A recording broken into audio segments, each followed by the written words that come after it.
The top five to me, let me see, what was I listing earlier on? Manchester United, Real Madrid, Barcelona, I would say Liverpool, and I would say Bayern Munich.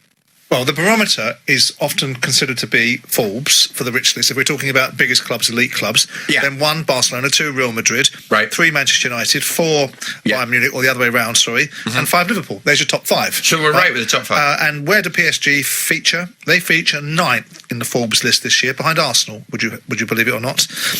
Look, I call them a Fabergé egg because they're beautiful on the outside, but they have no heart in the middle of it. That's my view on what PSG are. I think that they're an entirely manufactured club with virtually no history. They've been bought with a certain type of money that's driving football in a certain direction. And one of the things I do agree with Javier Tebas on this, who's the La Liga chair, the chief executive or the head of the La Liga in Spain, about his assertions about the motivations behind Man City and PSG money and outrage from Man City fans, I could care less about. But PSG is not in the ballpark of being an elite football club along the lines of what we consider to be elite football clubs. And I do find the argument a bit circular, but we'd like to have it because PSG play in a league that doesn't have the enormous repute that the Serie A's, the Bundesliga, La Liga, the Premier League obviously have. So first of all, you've got a disadvantaged perspective from a piddly-pop league, right? Then you've got a situation where they've only been around for a certain amount of years, so they can't possibly have the history. The economics of their finances don't meet the requirement. Their achievements don't meet the requirement. So maybe in Narnia, they are an elite side. Right. In the world where we currently live, or an elite club, they aren't. And I don't see any time soon that they will be. So what's the key ingredient then that gets you into that top 5? Delusion. Wealth, history, or global reach? All of the above. All of the above? All of the above. Well, they've got the wealth. Of that, there is no doubt. They've got the ownership wealth. The ownership wealth. Yeah, and they're beginning to get the revenues, I grant you, and they're beginning to rev up and get the attainment in the Champions League to, miserable competition that's being pulled to pieces by the UEFA, that wonderful saving force of football. They've suddenly become the heroes for all of us of saving football.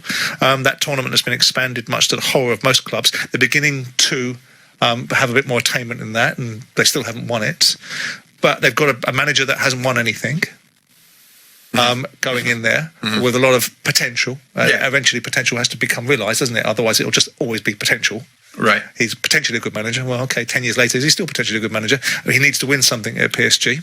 So I think the argument, and insofar as I don't understand why it's being advanced, besides Pochettino is talking a good game for his current employers, they aren't in that place. Now, how they get to that place, well, it's a difficult one, Jim. It's the Leicester City argument at European level, isn't it?